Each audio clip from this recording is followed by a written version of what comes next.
This is Leilani Doyle. I'm the Director of Education and Awareness for Senior Site Care, and I want to welcome everyone to the webinar. This is a really great session as part of our innovation series, and this series was started truthfully to connect with the many facilities out there, the providers, the caregivers, the day-to-day staff that are helping our seniors and helping the patients in long-term care really recover from what we've been through in 2020 and look at what's ahead in the 2021 year. So I welcome everyone into this meeting. We're very committed to sharing information. As one of our core values is to listen, to learn, and to share. This webinar is one of the key ways we have of sharing information across the board, across the state, and with everyone from top to bottom, so that impactful insights and new ideas can be delivered in a way that's accessible, that's short, that's insightful, gives you a different perspective on your day. And hopefully you get to take a few-minute break. I know everyone has very busy schedules. We know personally that everyone has a busy schedule. We hope that this is a nice, quiet time to reflect and to learn and to be able to share this outward. So we're so glad you're here to join us. Clearly, 2021 we see as a year of hope and change, because 2022 could have predicted that. No one could. And we are so dedicated and devoted to those on the front lines that have been there day in, day out, made many sacrifices to keep us where we are today. But 2021 we see as a year of hope and a year of change, and change for the better. There are lessons that we learned in 2020 and the adaptations that we made, the new methods of servicing patient care, the willingness to cooperate across all boundaries. It was really inspiring, and we want to share those inspirations with you today and learn from that. And so today I'm joined by Dr. Jennifer Rawley, who is the lead psychologist for the North Texas region at Senior Site Care. She's very involved in testing and day-to-day. And Kendall Reese, who is a psychiatric mental health nurse practitioner at Senior Site Care. And Kendall has been in homes day in and day out throughout 2020. She really is an exemplary member of the Senior Site Care team and has years of experience under her belt. So I'm so fortunate to have both Dr. Rawley and Kendall Reese join us today for this presentation. And Dr. Rawley, would you like to introduce yourself, and allow Kendall to introduce herself as well, or just say hello? Sure. I'm Dr. Rawley, and I've been with Senior Site Care for about 4 years. I originally was doing therapy with our patients and was promoted to a lead psychologist and started training our new therapists. And now, like Leilani said, I do training, and then when I'm not training for our new employees, I do neuropsychological testing for the residents. I'm a nurse practitioner. I've been a nurse for 28 years, I think, and a nurse practitioner for almost, 17, 16, something like that. Been here for almost 9 years with SPC. I've been working in long-term care as a nurse for my whole career. So this is an environment I'm very, very comfortable with. So. Well, wonderful. We're so grateful you could join us and walk us through what we think is a very impactful presentation in terms of understanding how a provider or a practitioner views what a collaborative care model is. And collaborative care is something unique to Senior Site Care. Our founder was instrumental in getting this put into place by recognizing how integrating the mental health care with the primary care physician and with those other providers around the patient leads to better results for the patient, which is clearly our foremost focus, always about patient first. When we're doing a company review of 2020 and all the sacrifices that we made and all the innovations that we put in place, everything was about provider safety and patients first. And that was the light that shone through in 2020, and we want to bring that into 2021.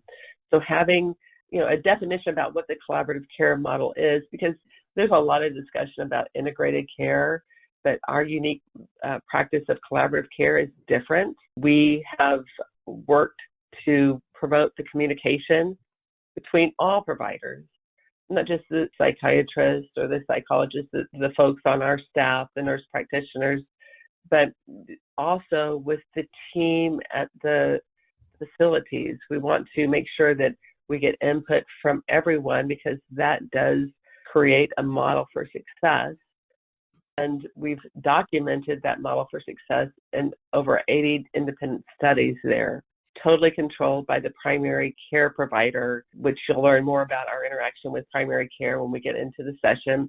But make sure that we respect the primary care provider. They are the ones that identify referral patients, that work with facilities to keep their environment working well for all patients and treat individual patients as individuals.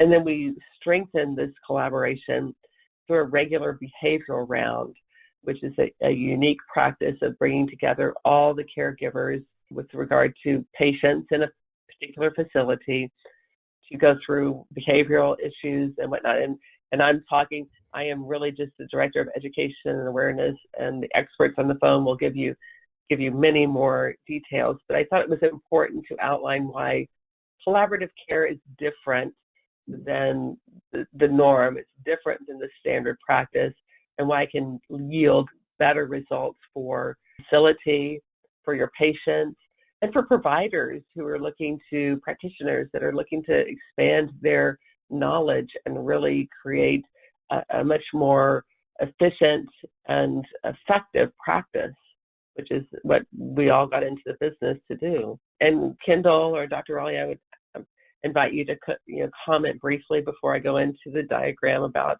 how the collaborative care model works and what it means. I'll invite either of you to voice a comment. Sorry. For me, the collaborative care model really puts together a solid picture, what we all do and how we can interact with each other and work with each other and really communicate effectively for our residents, because that's really what it's about, our patients, so the residents of the nursing home. Using the collaborative care model, first of all, makes sense. Second of all, it only benefits our patients. And so I'm really pleased and honored that SPC Senior Site Care does use this type of model. Nurse practitioner Reese, if you wanted to comment on your side as being in the home, I know you're there quite often, and the facilities. Is there anything that you've noticed in terms of being able to collaborate that's been most impactful for your specific practice? I think for me, having as much information as possible about how the patient is functioning in the different areas of their day-to-day life is very, very helpful, whether it's how they're sleeping at night or talking to the therapist about what's coming out in their session, or sharing with them medication changes I'm making so they can watch for different things, and educating the staff. So for me, the more information I can get, the better, and I don't care who it comes from. I'm always make a point of that with the staff, that if anybody, here's who I am, and if you have information you think I need, give it to me. You don't have to go through the charge nurse or the DON. Just stop me and say, hey, so-and-so was in physical therapy today and they were not as motivated as they usually are. Or the CNAs may say so-and-so is, being really uncooperative and they're having a harder time getting through their ADLs every day. And then we can look at that and see if that's something that, maybe it's a therapy issue that counseling needs to work with them on something, or it's a medication issue that I need to address. I think that's so true. And it's all about putting the patient in the middle. And although we all know there are a lot of steps to go in the middle, there's a lot of technology, there's a lot of coordination, there's a lot of scheduling, there's a lot of paperwork that flows back and forth.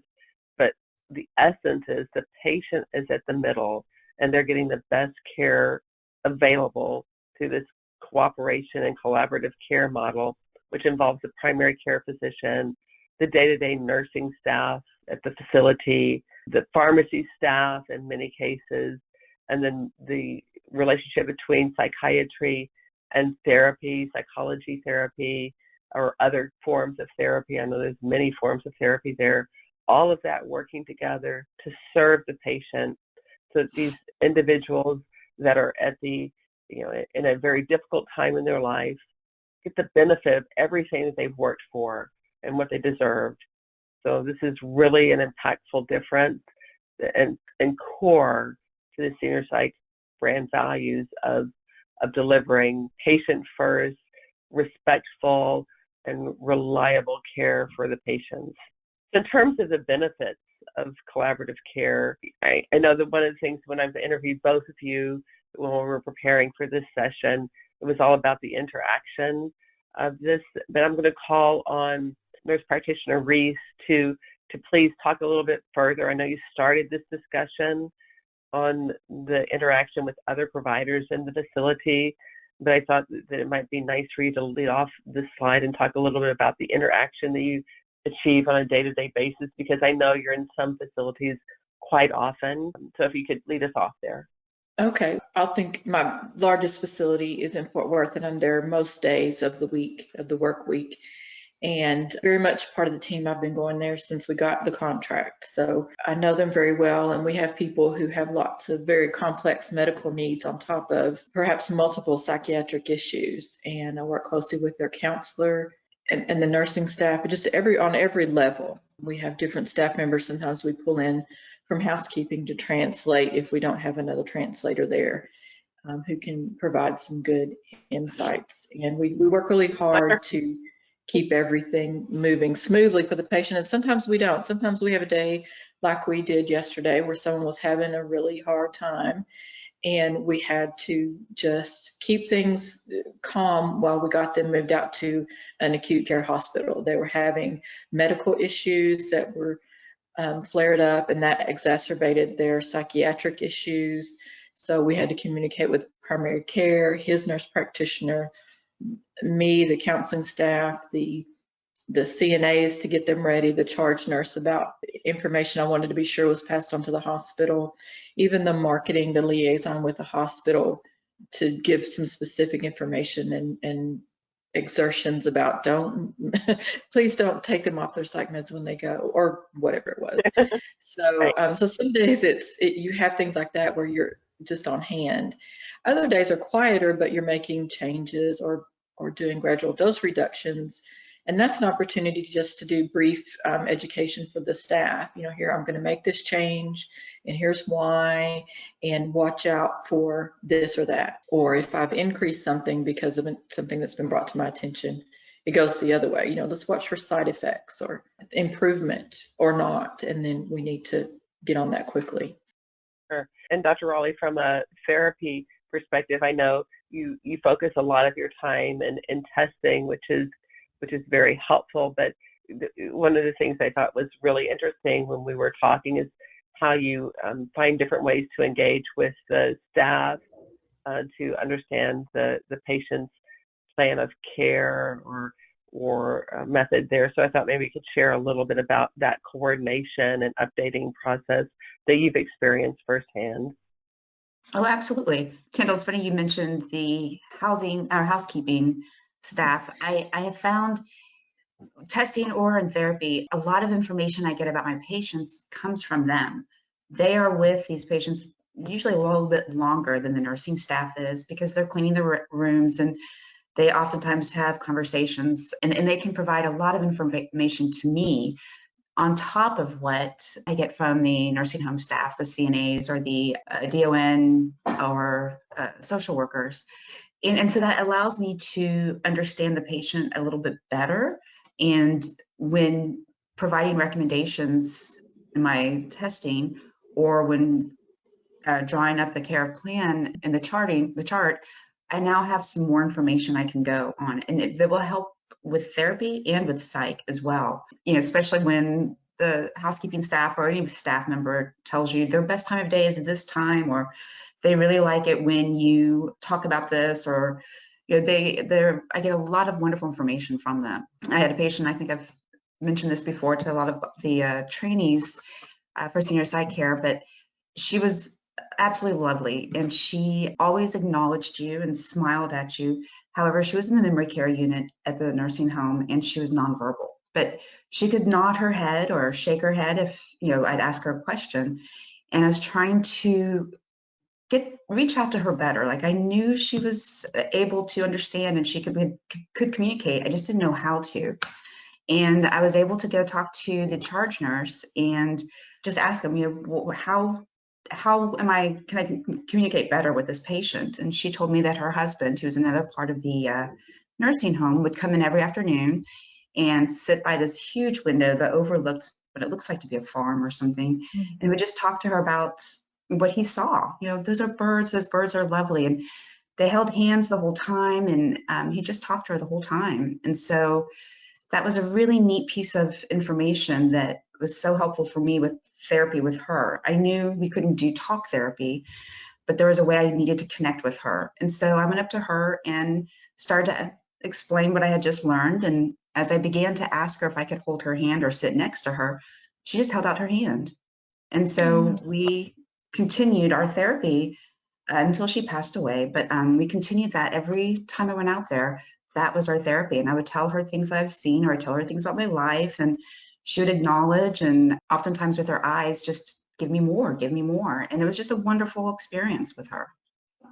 Such an impactful experience that you were able to deliver. And that's just one example. Those are repeated hundreds and thousands of times across the state, because we take the time, and this model allows us to take the time to collaborate, not only between psychiatry and psychology, but also with the other staff members. And one of the key ways I know that we do this, and you gave me a great anecdotal story, is by conducting some behavioral rounds, because that was a great story in terms of, I was there, it happened, I got this information, you sought it out, and all of our therapists and psychiatrists, nurse practitioners, and mid-levels are trained to do that.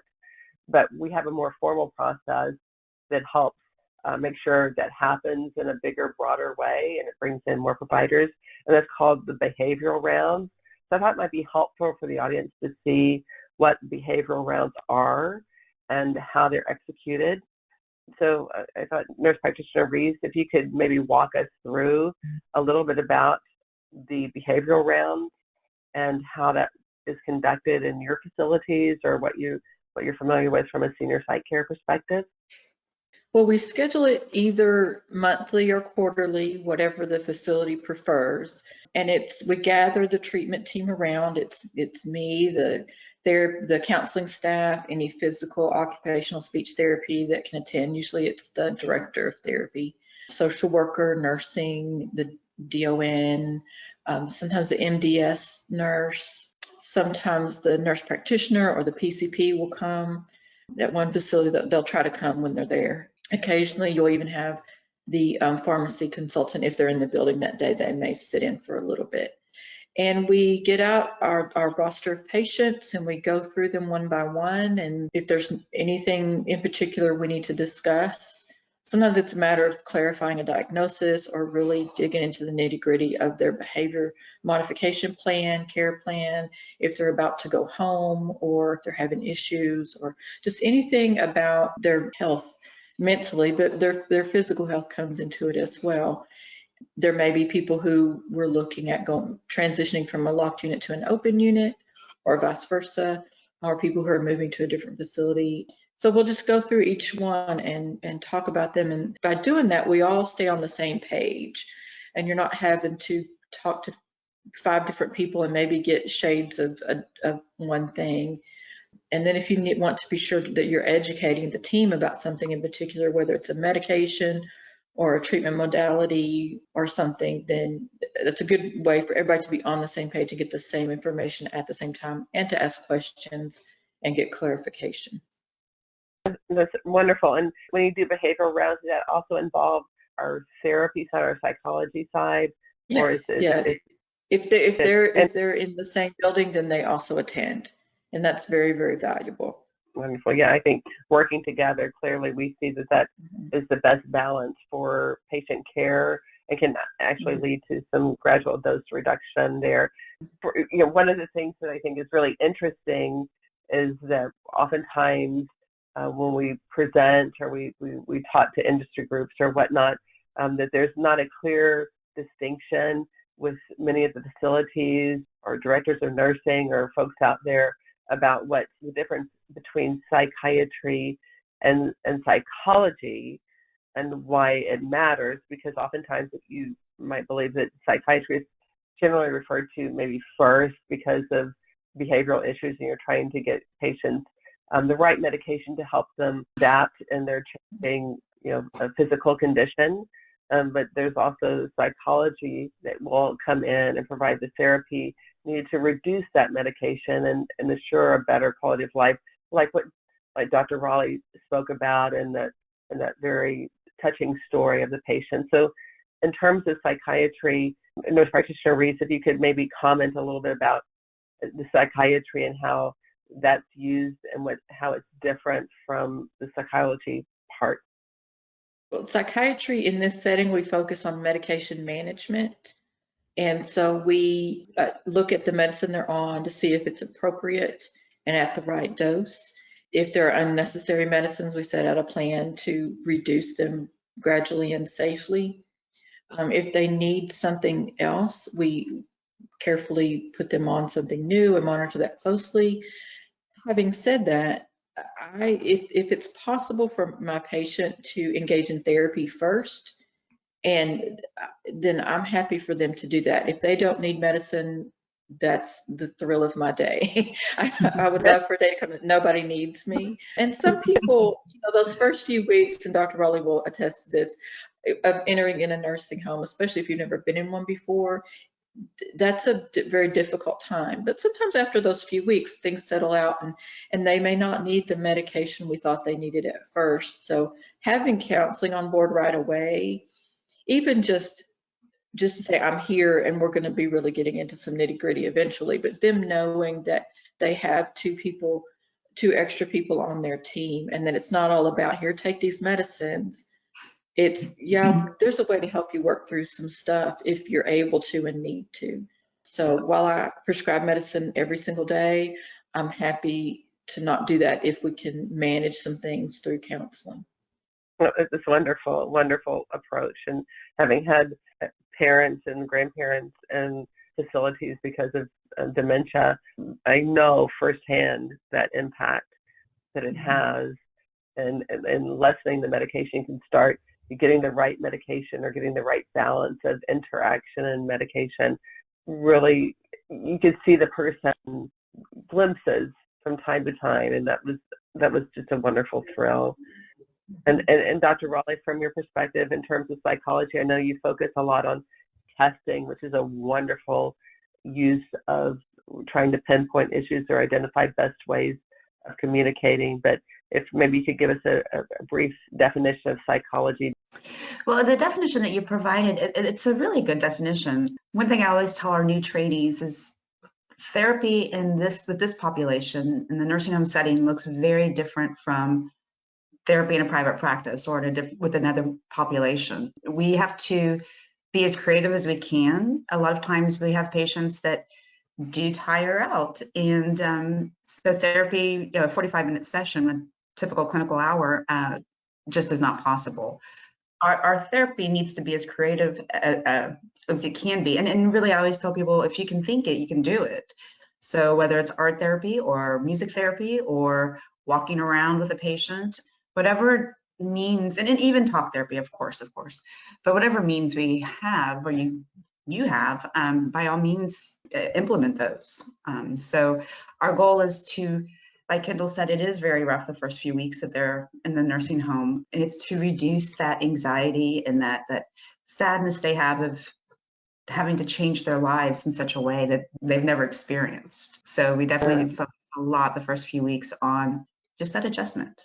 Yeah, I think it's that partnering effect. And if I think about it, I made the assumption just based on, the reports I've read that psychiatry tends to come first, but is that always the case? Or do you find that primary care physicians or the director of nursing or make referrals, kind of split between the practice areas, or how do you see that working in terms of the partner of that? They usually, my experience is they make the referrals simultaneously, that they refer to counseling and psychiatry and med management at the same time, because they know it needs to be done and that's just the most efficient way for them to do it. But we need to get started with it right away. And sometimes, and depending on where the patient's at with their medical problems or adjustment, you're going to go faster or slower, just depending on the individual. So there are some people who come in and they've had COVID or they've had infections or whatever, so it may not be appropriate to start them on psychiatric medications or change what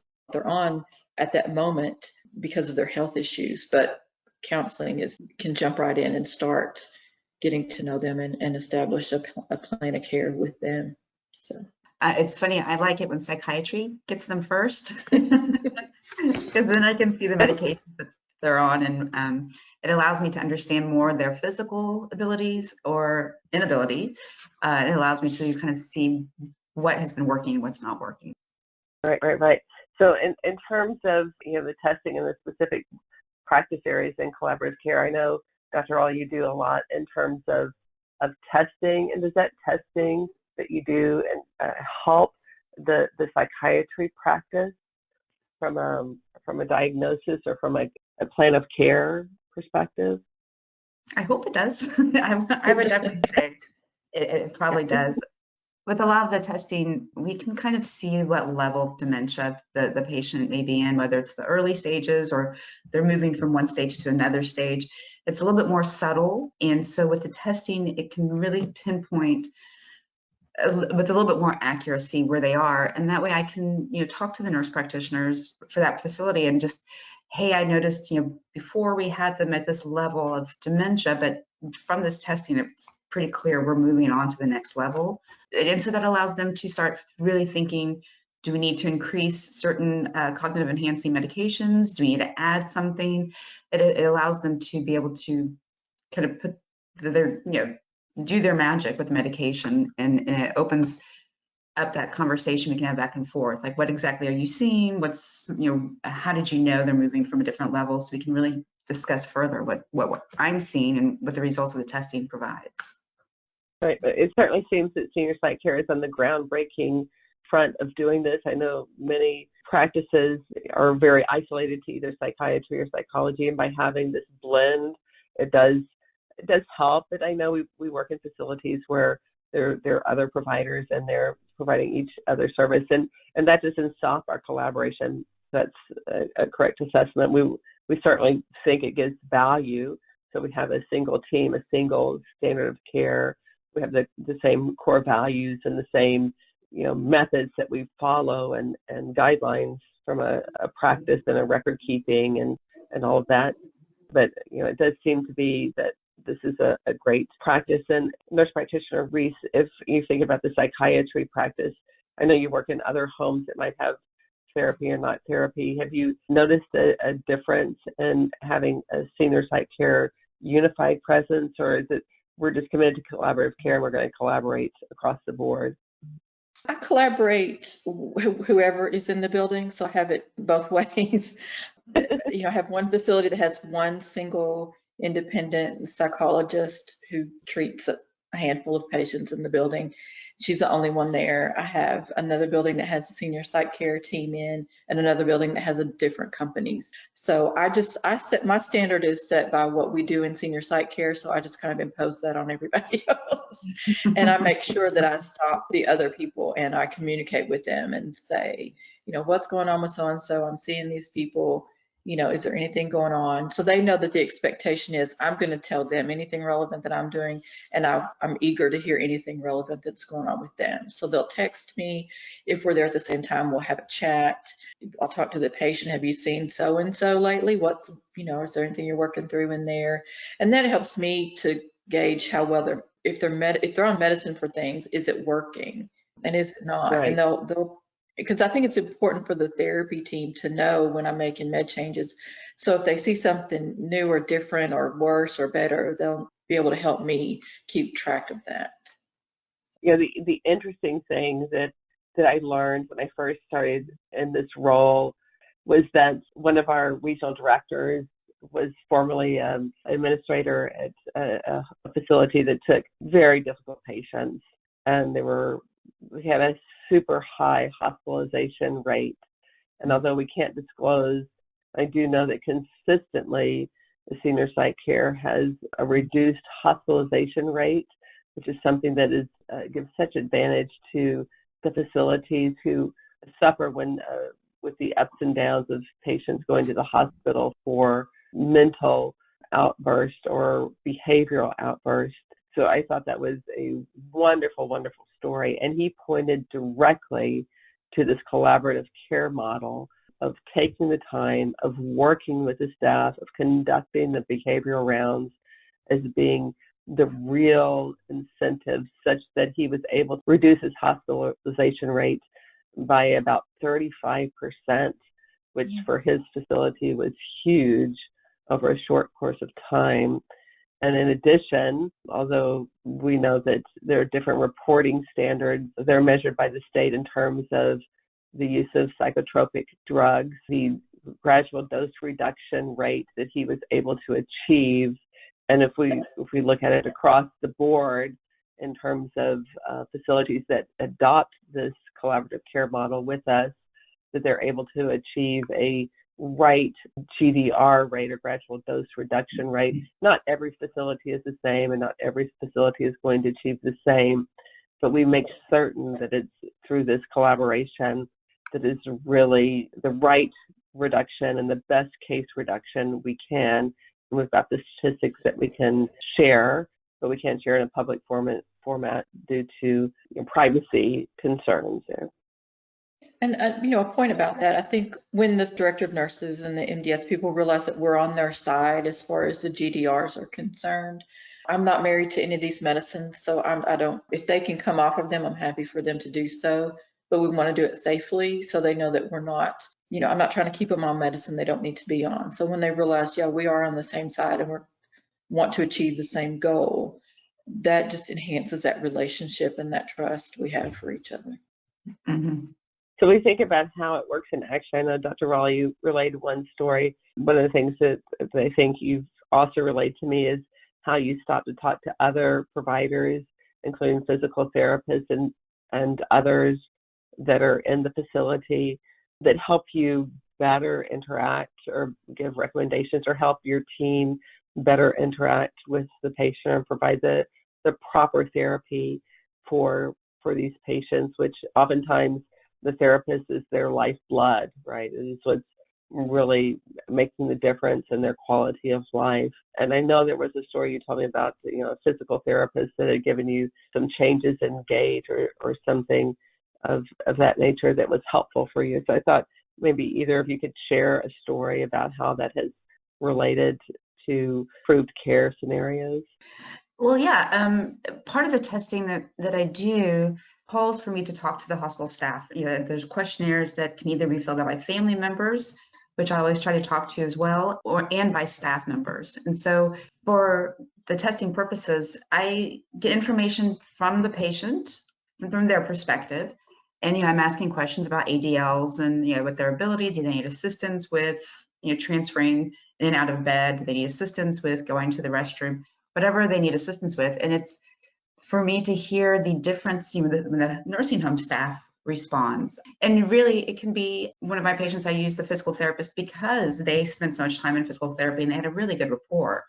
Other times I've used the CNAs because they're in there a lot. And sometimes I've used housekeeping to get this information.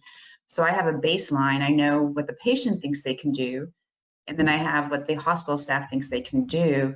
And from there, I try to draw some kind of conclusion as to what the patient can actually do and how we can help them achieve the goals that they want to achieve or modify whatever is going on so that they can become more able-bodied or able to do the things they want to do. So I know that's definitely one way I collaborate. Every single time I test, I'm talking to anybody who will talk to me, but preferably somebody who has a little bit more knowledge or spends more time with the patients.